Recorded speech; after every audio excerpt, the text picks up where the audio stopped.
Let's record now. Alright, cool. All right. Welcome back to Trouble on Rivet Street. We're Trouble on here. Rivet Street, interviewing Kreator King. What's up? What's up? What's up? King in the studio. How you doing, man? So, Kreator, you're from New Bedford, or? Oh hell no! I ain't from New Bedford, man. I just resided out of here because I ended up meeting a girl out here and I just ended up staying. But I'm from. What did you come out here for initially? Well, I mean, came out here for initially just.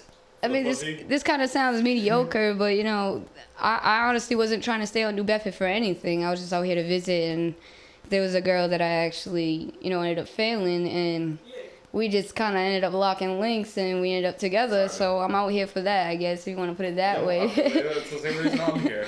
Yeah, I mean, the only reason why I was out here is for the girl, but I mean, I've built a lot of networks and instincts and open doors with people. Just being out here artist-wise, I wouldn't say so much of a friendship-wise, because a lot of people out here. There's no friends out here. Yeah, they friends in New Bedford. Yeah. No matter who you are, Right. You can be as friendly and brilliant as you want to be. You will not make a real Exactly. true friend. I think I'm proof of that. Yeah. Well, you in New York, so you already know I'm a New York cat from the East Coast. I mean, I got Boston in my blood all day. I represent Boston all day, but New York is my home forever. So. I mean, I always vibe with people. I mean, you don't necessarily have to be from the East Coast. You don't necessarily have to be a rapper. I mean, but I do link and vibe better with people that are artistic and creative as far as that, Yeah, that's what I'm feeling. Recently in my life, basically been slowly abandoning my pothead friends and just focusing on motherfuckers that make music and make podcasts and make comedy. Nothing wrong with smoking weed, but there's other shit to do too. Right. That's much more interesting. Right. Well, see, the thing is like, I don't know. Like, I feel like I'm not. All right. So let me break it down to you. Right. The whole pot smoking criteria, people like that crowd. Like, I'm personally a pothead. Yeah, I think we all are. Yeah, I mean, I'm personally a pothead, and it's like I only find myself able to recognize myself and recognize my abilities if I hang out with people that are on the same wavelength. Yeah, the same cloud, basically. Yeah, Dude, I totally feel you on that. It's hard to even be friends with somebody that you don't really click with. Right. You know what I mean? You gotta have at least some element of common ground. Right. Like not saying that I can't vibe with people that aren't into drinking or smoking or whatever. But I'm sure the people. Some people you wouldn't normally chill with, but it's for me, I just got sick mostly of hanging out with people where their whole identity is smoking weed. And their whole activity that they do and their entire structure of their social life. Yeah. So I was kind of like that. I was like a teenager. I grew up in I grew up in the hood and just, you start out playing outside in the street and then you get a little She grew up in a place where the pants are lower than the income levels. Well, apparently my income level isn't so high, but... Your pants are awfully low, Kreator. Hey, listen, I'm a creation of a lot of things, man. At this point, she could have 2 cents in her pocket and her pants are still lower. Hey, that's talent, motherfucker, right? Well, I'm impressed they stay up at all. I mean, you got talent. You got talent if you could hold your pants up more than your own financial issues. Yeah, what is the trick? Standing with your legs spread wide enough so that they don't slide down? The trick is the D-ring belt. The D-ring belt is Well, I mean, luckily I'm a female. I got hips for that. I got hips for that, so I don't really have to have a waddle. You know what I mean? I just have hips to hold me up. When the streets ain't got my back, my hips got it. But I don't know. I think substantially when it comes to a crowd of people that I work with, I mean, overall, in general, I'm very I don't give a shit. You're black, white, yellow, purple. You come from the projects. You don't come from the projects. As long as I can rock with you. As long as we can just vibe, you know what I mean? Connect on some level personally and connect on some level creatively and actually create something. Right. And when was the moment that you realized music was what you wanted to do with your life? I would say as soon as I could even acknowledge who my grandfather was. because my grandfather was a jazz musician. He was a very, very popular, very talented man. I mean, he's worked with B.B. King. He's worked with, like, you know, top Motown blues artists. Like, What's his name? His name is Daniel Pina, but he's worked with, you know, Look that up. a variety of different artists. I mean, he was nobody famous, but you have What to. did he sing? Did he play an instrument? He played stand-up bass, he played organ, he played electric piano, he played grand piano, he played guitar, he played bass, he played drums. You name it, he played it. You know? And he was an awesome singer, you know what I mean? So that's how I was like, damn, like, I've always wanted to be this man. Like, and my mother and my grandmother, they were always like, you know, if this man was to ever to meet you, he would fall in love with you. You would be his favorite because So your family supports you in what you do? Oh, yeah, definitely. My family supports me 100% because, I mean, you got to put it this way. 90% of my family are all musicians and all artists. So we all have a background with each other. That's really cool. I mean, put it this way. My daycare was a studio. Yeah.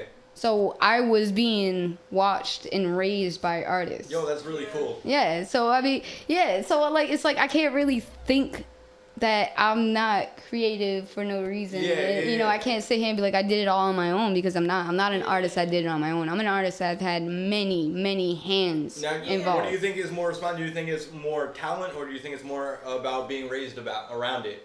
I honestly feel like if I wasn't raised around it, I wouldn't think I would be as, you know, motivated, critical and and motivated about this. So I don't know. I feel like, I feel like my family had more of a motivation, more of a background towards my talent. But at the same time, I feel like a lot of my talent is completely opposite of theirs. So I have best of both worlds at this point, you know? Yeah. So, I mean, I think I'm pretty good where I'm at right now with them, because that's a lot of artists will be out here be like, oh, I have my moms. That's all I have, my mom. But you got a whole family. Yeah, I got like a whole family. Like I have my cousins, my brothers, my sisters. Like you know, then really they're all big supporters to my music. Yo, that's really cool. Yeah, definitely, man, definitely. In my family, we're kind of some of the same thing. My grandparents are both like artists. They're both like painters, like fucking draw. And my grandma does all sorts of like crazy shit. Just yeah. But it's real funny because my little sister is a freshman in college, and like her whole senior year, she was getting all this pressure to go to art school. And yeah. Artist, and she was like, I don't want to go to art school. I want to go to med school and be a doctor. That is the first I've ever heard in my life. I don't want to go to art school and have fun for 4 years. You know what's really mind blowing though? From being an artist since so young, and like, cause the first instrument I ever picked up was a piano. Yeah. And that was the first thing I ever learned. And that was the first thing that I was ever stuck to. But did you take like professional lessons, or you just picked it up on your own as a kid? Nah, I just picked it up because my grandmother was an organist. Oh, that's cool. So she played in churches and stuff like that. Well, both my grandmothers did from my mother and father's side. They were both organists. They were both musicians and whatnot. So I got the best. Like, whether it was with my grandmother or my brothers and cousins and uncles, it was my father's mother, too. So how many people in your family would you say make a living from something artistic? Wow. Well, right now or just overall? Just overall. How many of them have done something professionally artistic? I would say like at least 2 handfuls of family members that make money. I mean, regardless whether they're like actually doing shit. Like for instance, my cousin Dwayne. I gotta shout out my cousin Dwayne Pina. Third Shift. That's his label. You gotta check him out. Yo, is he the one with that song? I don't like you. Yeah, he's yes. Yeah, listen, my cousin Dwayne. This is the track. This is the track that Kyle really liked because it was like I gave you a love tap. I can't remember. Bitch, I don't like you. Get away from me. Yeah, yo, homie really sweated that track when I was like, yo, Pete, my cousin. He was like, yo, oh my God, you gonna play that back? And still months later, he's like, I missed that track. So. Yeah, no, I already know what track it is. The whole reason I found you on Facebook and messaged you was in the intention to ask you to send me that song, and I never got around to it. Yeah, definitely. Nah, my cousin's a very talented man. You know, we kind of grew up the same. We, you know, our parents and our lifestyles were all like kind of the same. We went through the same struggles together. If not, like, I give like a huge thumbs up and big props to my cousin Megan and Dwayne. because I mean, those kids went through a lot. We all did. But for them to be as far as they are now in their lives, in our lives, period, you gotta give him credit. You know what I mean? Like, the dude suffered, and he's at a point right now where you would never think he did. And then I feel like that's a perspective that you should, as an artist, show. Like, regardless of where I come from, I'm able to build from nothing. You know what I mean? Yo, and then that's what makes you an artist. Doesn't Right, matter what right. your art is. If you can build anything from nothing. Exactly. So, like, that, I mean, impressive. it wasn't just my grandfather that was more of a come up for me. It was also, like, growing up with my cousin Dwayne, my cousin Groove. You know what I mean? Like, we all were intellectual artists. And my cousin Dwayne, his father was a drummer for the cover band for Grateful Dead, Rose Wolf band. Yo, that's pretty cool. Yeah. So, you know what I mean? Yeah, so, like, everything, beats, just the rhythm, the beats, the genre of sound was just always a gimmick and always a grasp for my family. Like, if it was drums or piano, you seen us. You know what I mean? If it was drums, piano, my mother, she sings too. I mean, so she's taking sick of shit. Like, her voice is kind of changed and she just sounds different. Like, you know what I mean? Like, she's just not on par anymore. But, I mean, that happens, especially, like... You gotta keep up practicing. Voice is one of those things that kind of goes with age. But it's not even just an age thing, though. It depends on your exercise. Like, what? Right, it's not just an age thing, though, because my mom, they actually found, like, polyps on her throat. Oh, well, so, like, and she sang, like, Mariah Carey type music. Yo, that was what that guy from that movie, American, whatever, Splendor, maybe? Oh, yeah. Oh, yeah. Not nodes on his vocal cords, but you know what they kept doing is they kept putting I don't remember what the thing is, what the actual name is. It's like a thing to look in your throat. They kept putting that in his throat to look. The scope has a little way at the end of it, and then that would ruin his throat and he would lose his voice again. Yeah. Well, that's the thing, because it irritates your tissues in your throat. When he was feeling better, he would go for a checkup. Right. And then it would just happen again. See, yeah, it just sucks though, because it's like, I've been trying to tell people, I'm like, yeah, man, like, you know, my mother, my uncles, my cousins, my grandfather, like, basically my whole family. I can't really say this. They're probably going to slap me if they see me again, and when they do see me, but my sisters have no rhythm. I love you, Ashley. I love you, Dana. Y'all motherfuckers have no rhythm, but I still love you. Yo, so then how did you get blessed with all of the rhythm? And you they got none of it. Yeah. Listen, I wouldn't say guys, necessarily. Like triplets and you just stole all of their like rhythm. Well, I mean, you gotta look at it this way too. Me and my sisters, we kind of lived in a different like genre of life. You know, I'm not gonna get too deep. I mean, I'll save that for the documentary. But they kind of like a different like clique than you. Yeah, it was just kind of a different lifestyle. Like I lived in more of the rugged, like hoodish project gangster lifestyle. Yeah. And then And I was around drugs and prostitutes and trafficking, and you know, I've been locked up. I've done my dirt. I've done my shit. You know what I mean? Like I've done all that. My sister, you know, like that's a good girl right there. And like. What's the age difference between you and your sister? Me and my sister are only like a 4-year difference. 4-year difference? Yeah. Like, is she younger or older? She's older. And she grew up in like the same environment as you? I was, well. You guys kind of raised like apart? Well, when I was born, it was kind of like, I was born in between like a mayhem type deal with my father. Like my father was like, I think I can speak for everybody. Like he's that kind of dude that just kind of dipped out. You know what I mean? Yeah, and I didn't build a relationship with this man until I was 22, maybe. You know, I mean, it honestly don't really suck because you can't miss something you never had. You know what I mean? Guess, So it's like I can't really miss $1 million because I never had $1 million. So that's I'm allergic to peanuts. People go, "Oh, the bus sucks so bad." Like, no. Right. You know, it really goes. You're missing out on one of the greatest things in life. Peanut butter. Peanut butter is amazing. I just eat other things. Yeah, I just like you eat organic, I eat GMO. Yeah, but I mean, I don't know. My father wasn't really like a gimmick to my musician life. You know what I mean? Like he wasn't really the helping him. But I mean, regardless, like I said, like my sister grew up in a different scenario than me. Like she left around the time that it started getting really big for me. Mm-hmm. So. Like, she left and made something in her life before I could. Because I was too young. You were like a young teenager. She was at that point where she's about to move out. Right. Yeah, you maybe were like 14, maybe she was 18. I was She no old actually. enough, right? Well, actually no. That's the statistics. That's the automatic human thought. But I mean, Well, I don't know. I don't. I mean, this is. Like, 4 years is significant. I have a younger sister. 4 Right. years Well, younger than me. I would say I was like 11. My Yeah. sister did. Yeah, And, it's and I like can't 15, that's really, pretty old, I honestly actually. can't blame her because of the shit that was going on in the household.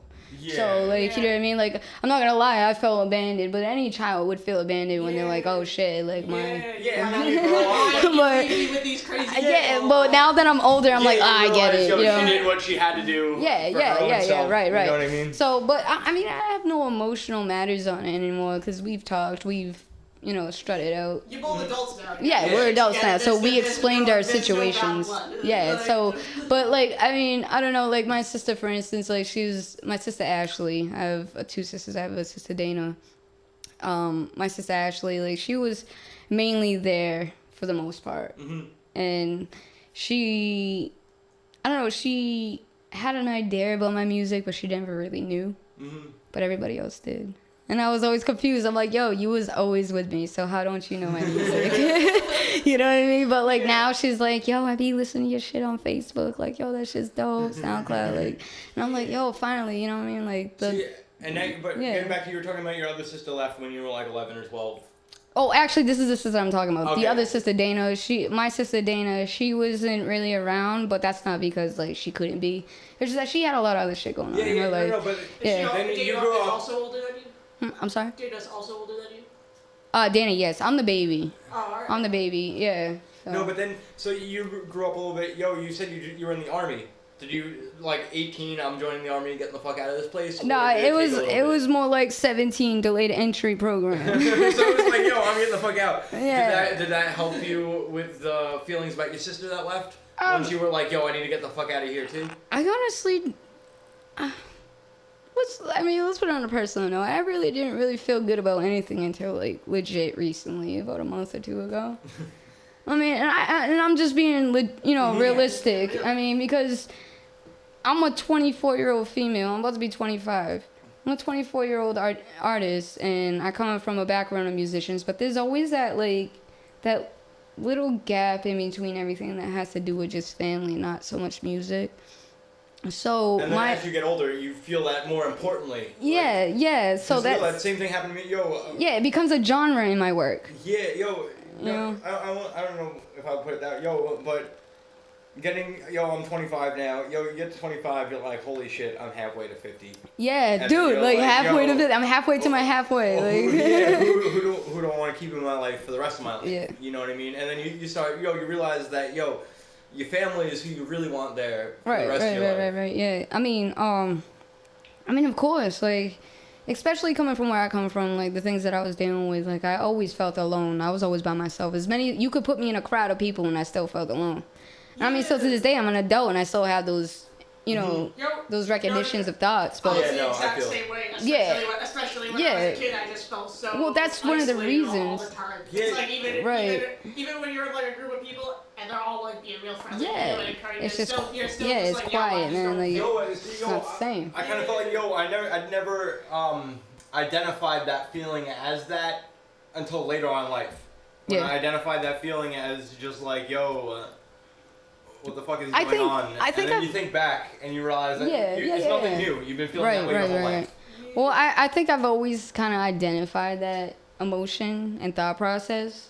I just never really been able to label it Yeah. until now because I have a better grasp on what the fuck I'm feeling. Like, Yeah, I have a better yeah. grasp on what that means now. Because when I was younger, Yeah. I'm like, why am I upset? Like, what are emotions? Yo, You know exactly. what I mean? Exactly. Yeah. Yo, I But then I'm totally like, oh, identify with there's that. music. That's why. Because if I don't have music, then there's no emotion. Like, and that makes sense now, right? But I mean, my sisters though, like they're awesome support system. I mean, I think any sibling have their falling outs. We have our falling outs, but Unless you're 14 years apart.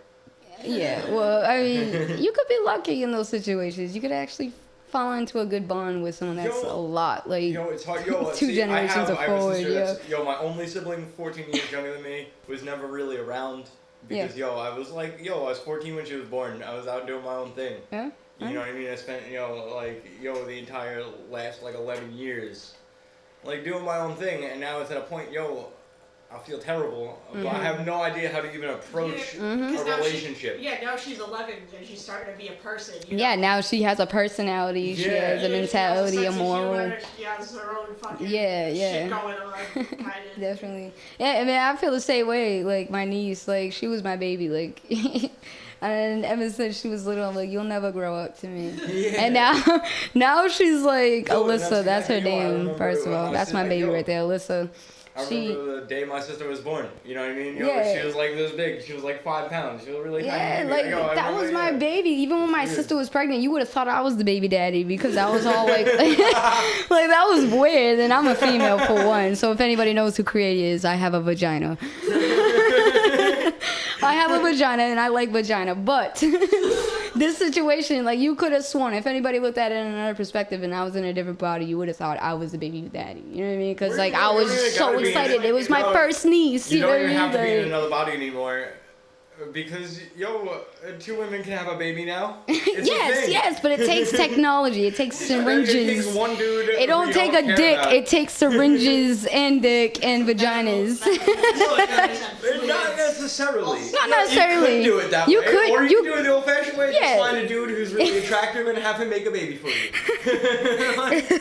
You're smart and you're good-looking. There are loopholes. There are loopholes. There's plenty of holes to fascinate for this situation, but I mean, I don't know, How old is your niece now? My niece, she's 12 years old now. Yeah, dude. around that same age. Bro. I'm like, man, I have to stack up on my rifles now because my niece is a preteen, and before she even turned 12, I say when she was in the 4th grade. She already had boys hitting on her. I already had little middle school boyfriends, and I was like, oh hell fucking no. Me and my brother-in-law was like, shotties loaded. You know what I mean? 2 shotties on an 8-year-old, dude. How do we look? I don't know about around here, but at least by me, when they're that young, it's not really something you gotta worry about. Yeah, I feel that's different that's a whole different perspective as far as sexuality. The child mind towards relationship is nowhere near to what we have. But I feel you come somewhere here, here it's just different. People start having babies in the beginning of high school. Well, see, that's what happened. My sister, I'm gonna put it out there. I know she's probably gonna get pissed off at me and be like, "Oh gosh, my sister, she's a fucking, she don't know how to keep her mouth shut." You're our first interview. No one will ever probably hear this. Well, this is the thing. Before I explain this situation, I need to make this clear. My sister is one of the most strongest women, besides my grandmother, that I've ever met, and she is the most loving individual. Far from a hoe, far from anything, because her first love, she was only my niece's age when she met her husband. That's crazy. And she has 3 kids with him. They're married. They have a business and a house and everything. Crazy. Yeah, and she's been with him since she was 12, and she's going to be 30.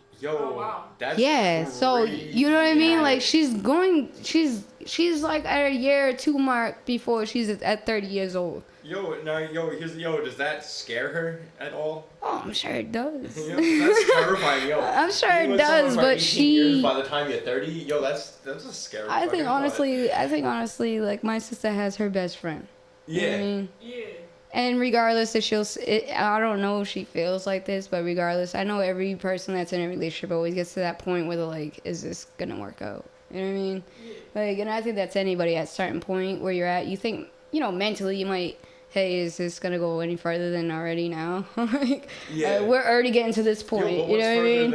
But I think my sister, I really feel I'm not saying my sister's perfect. I mean, everybody has their flaws. My sister has her flaws. I have my flaws. Everybody has their flaws. But at the end of the day, I feel my sister is the mother that I've always dreamed of having.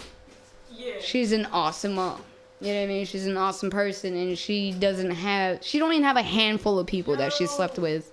Look who it is. Hey, Natalie! Woo! We gotta. For the Kreator King interview. Yeah, Kreator King interview, right? Come on. This is my homie Nat, the cat. What's up, baby girl?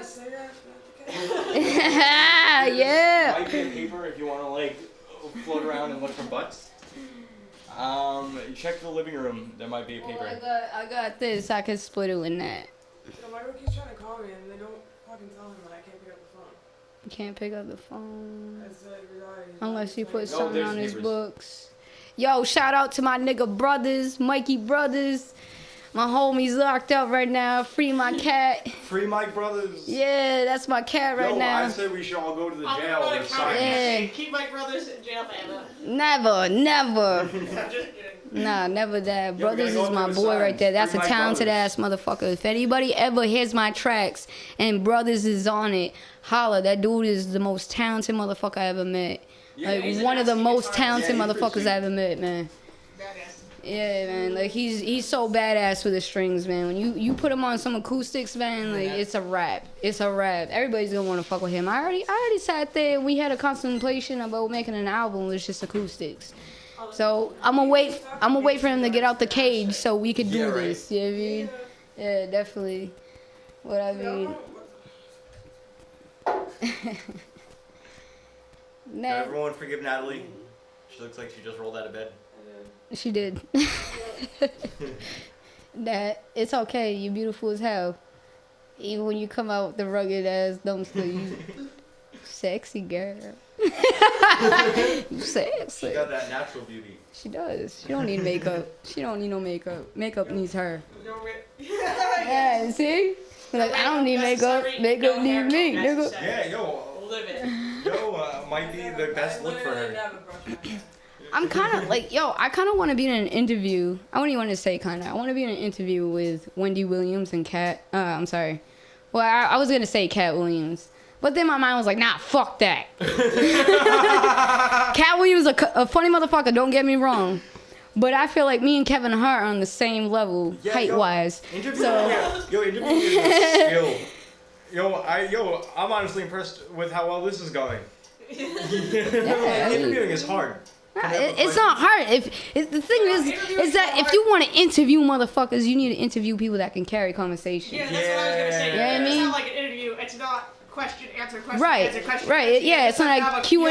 You have to Nah, have, fuck you have that. to have a conversation with someone and Yeah. know when to shut Because up. this You know this what? is the interview. The interview is You know not what? just about my music. It's about who the fuck I am and where I come from and what I do. You feel me now? I need a lighter though. Who's gonna spark this shit? Natalie's got it. Natalie's got it. Yo, Yeah, light it up.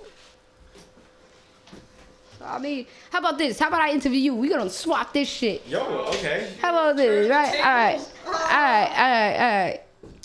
Bass player. Why? Bass player right here. This shorty right here. Cassie, right? Yes. Cassie. She's a phenomenal bass player, man.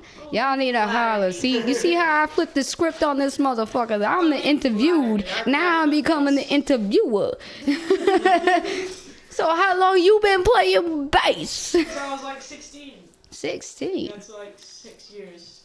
And you bought your own. And I bought it was the first expensive thing I bought for myself. It was Of like course. Yeah, I had like it was like the second time I ever had a job, and I was like, yo, I'm buying myself a bass guitar for Christmas. There you And go. I That's the way went to and do bought it. one brand new. And what do you use now? Yeah, that bought a used amp. Cause it was $30. See? For $35 at the pawn shop. And it's a little practice amp, but it's like a kind of a nice Fuck one. it, dude. Because at the end of the day, when it comes to this, I feel like musicians, when they come from nothing and they have to fuck with like the dingiest instruments, Oh, yo, those you are see like the my guitar? most fucking like valued instruments Yeah, yo, ever. his The guitar- most valued his artists. guitar, what's the thing at the bottom called? The thing that the strings are like attached to at the bottom part is just like a screw. Yo. It's like- Oh, really? Yo, hold on, I gotta get this It's just shit. like a 3-inch screw that's I was just like, across the two You got pegs and some all like the strings are Somalian like, guitar going on right now. Some Appalachian shit. There you go, yo. Yeah, definitely, yo. So wait, are you from New York? No, I'm from New Bedford. My parents grew up in North Jersey in Bergen County. Wow. Yeah, right here, so it that's like part of my connection to it's funny because like when I was a kid, I grew up here in the hood, and I was like, Off Look at it. it's a script. I'm sorry. Ain't nobody. I wish a microphone had a camera sometimes. Yo, because if you could see my face when he dropped down that fucking beautiful ass stringed up wooded female. I don't even give a fuck what happened to the neck, man. This stick, yo, listen. This shit is sexy. Let me, if I'm the greatest describing motherfucker, let me know. Yo, she's gonna interview my guitar right now. Yo, this guitar, right? It's got a circle on the top left. No, it's like, nah, but yo, this shit is ridiculous. It's all black with that creamy trim. It looks like someone come to the sounds of his strings. Like, it's like legit like the fucking silver lining, the cream colors, like the silver lining to his guitar. And I mean, and if anybody knows me, black and gold's my color, but I love black, and this shit has cream on it. What? Yo, I'm telling you, it looks like a bunch of groupies just came all over your guitar, nigga. Yo, they might have. It's beautiful, man. What kind of guitar is this? Yo, it's a Vantage. A Vantage? Vantage. Ooh. It almost. Yo, I got this. It almost looks like a Gibson. Yo, it's a knockoff. Yo, I got this guitar for free. Like, I've gotten almost all of my guitars. My friend had it laying around. He got it from his ex-girlfriend's parents. We're like gonna throw it away, so he took it, and then I took it. I mean, this shit's beautiful, man. Then, I'm gonna have. We're gonna need pictures in this fucking podcast. We'll when you put this shit on. Yeah, when we put it up on YouTube. Yeah, when you put this shit up. Photo element to podcast. Yeah. We'll cut a section. We'll throw some of her music in there. Yeah, I mean, yo, I hope y'all enjoy. Follow me, SoundCloud.com, Boog Beats Officialist. The Beats is BATZ. So make sure BOOGBEATZ Officialist. That's after the dash, the slash. That's a slash, right? That slanted line, right? Yeah, that was the See, I'm not a computer freak. I I only fuck with computers when it comes to recording, but when it comes to that slash, dash, comma thing, Don't forget backslash. yeah, that backslash, that backward slash. That's like, we leaning. Your favorite slash. We going back to Kelly. Yeah, that. But yeah, man, like, check me out. SoundCloud.com. Alright, yo, / anything else you want to tell to our listeners before we wrap this up? You got any words of wisdom for our viewers out there? My words of wisdom is, don't be afraid to be yourself. Fuck all this trap music. Fuck all this hardcore, I'm a nigga, I'm a gangster, I fuck hoes and make money. Who fucking cares? Ain't nobody fucking care what's in your wallet. You know what I care about? What's on your playlist, nigga? That's what I care about. I care about your playlist. So any youngins out there that's trying to become a rapper, an R&B singer, fuck that. I'm not a rapper. I'm an artist, and I'm gonna keep it a fucking buck with you. And just remember, I am not a rapper. I am not a singer. I am an artist, and that's why they call me Kreator. So if anybody want any knowledge, don't be afraid to embrace your style. Don't be afraid to embrace your image. Don't be afraid to embrace the music that's not even out on the radio yet. Because if you look at it this way, we are probably waiting for that sound that you're afraid to give. You know what I mean? So don't be afraid, man. Cup your balls and scream it loud. I am an artist. Say it with me. Cup your balls. Ready? I'm squeezing mine. I don't even have any. These motherfuckers looking at me squeezing at my denim dick. I'm holding on to my jeans right the fuck now. Squeeze your balls with me, motherfuckers. You can be anybody that you want to be. Fuck Rick Ross. Fuck trap music. Fuck anybody that makes you feel like you are not able. Because you are always able. Because that sound that you're afraid of giving is the sound that everybody needs. So remember that. Yo, well, thank you for the interview, Kreator. Yeah. No doubt. I got you any day. The first one. Yeah, you're number one. Hey, I'll be more than welcome to come back in with this conversation. Yeah, I hope so. Hopefully someday when we're all famous, this will be like, yeah, this will be the epic Kreator King. It's terribly embarrassing. Yeah. Like, I hope that never sees the light. So if I do get famous, I mean, I'm not just saying, I'm not. Yo, if you get famous, people will definitely listen to this podcast. Yeah, but the thing is, I'm not even looking for fame. Fuck fame. I'm looking for the fortune. Yeah. Fuck fame. Because fame is in the fortune. So as long as I have the fortune, I don't need the fame. You know what I mean? Yo, I need you to have the fame so that people then search on YouTube for you and find this interview. Yes. For sure. Holla at me. You already know. SoundCloud.com again /Boogbeats Officialist. BOOGBEATZ Officialist. Because I ain't about to spell officialist. But you niggas know. Alright, stay tuned. We about to come back. Yo, word. Yo.